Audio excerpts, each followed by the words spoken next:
बलौदाबाजार जिले के ग्राम पंचायत तुरमा का किसान श्री छक्कन दास मनहरे अपनी पुश्तैनी जमीन का हक पाने के लिए सालों से सरकारी दफ्तरों के चक्कर काट रहा है। तहसील से लेके एसडीएम, कलेक्टर, यहाँ तक कि बलौदाबाजार के विधायक और राजस्व मंत्री श्री टंकराम वर्मा तक गुहार लगा चुका है, लेकिन उसे न्याय नहीं मिल पा रहा है। कितनी बड़ी विडंबना कि बलौदाबाजार जिले से ही राजस्व मंत्री श्री टंकराम आते हैं और वहां के किसान अपने जमीन के हक के लिए राजस्व विभाग से जुड़ी समस्याओं के लिए संघर्ष कर रहे हैं। अगर राजस्व मंत्री के जिले में राजस्व विभाग की यह स्थिति है तो बाकी प्रदेश का क्या हाल होगा राजस्व विभाग का, यह समझा जा सकता है।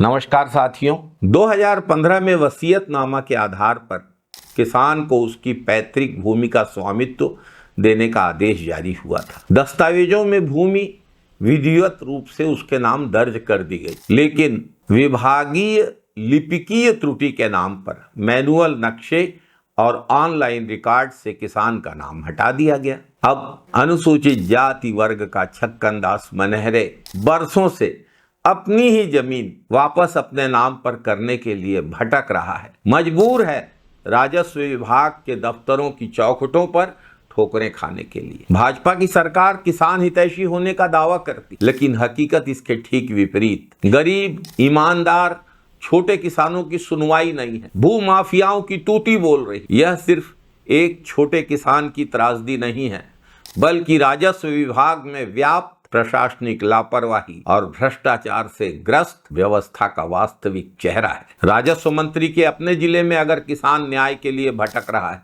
राजस्व विभाग की समस्याओं के लिए संघर्ष करने को मजबूर है, राजस्व मंत्री के आगे गुहार लगाने के बाद उसकी सुनवाई नहीं हो रही है, तो स्पष्ट है कि भाजपा सरकार में सत्ताधीशों की संवेदना और जवाबदेही दोनों मर चुकी है। यह लिपिकीय त्रुटि नहीं है, यह व्यवस्था की गड़बड़ी है, जिसका खामियाजा आम किसान चुका रहा है। दर दर भटकने के लिए मजबूर है और भाजपा सरकार में जिम्मेदार सत्ताधीश मौन हैं। भाजपा सरकार में भू माफियाओं को जमीनों की बंदर बांट जमकर चल रही है। तिल्दा नेवरा में तो सरकारी जमीनों पर कब्जे का खेल चल रहा है। गरीबों को उनकी बरसों से जिस जमीन पे काबिज हैं उनसे हटाने की साजिशें चल रही हैं। भाजपा के सत्ताधीशों के संरक्षण में सरकारी जमीनों की लूट चल रही है और जिन्हें बरसों दशकों हो गए काम करते हुए, दुकान चलाते हुए, उनकी दुकानें तोड़ी जा रही। सारा तमाशा पैसों का चल रहा है। अगर आपके पास पैसे हैं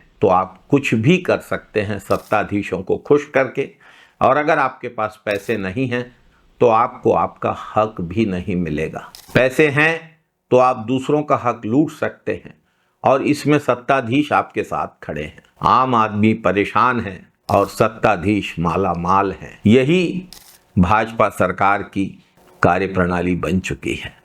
जय छत्तीसगढ़, जय जय छत्तीसगढ़, जय हिंद साथियों, वंदे मातरम साथियों।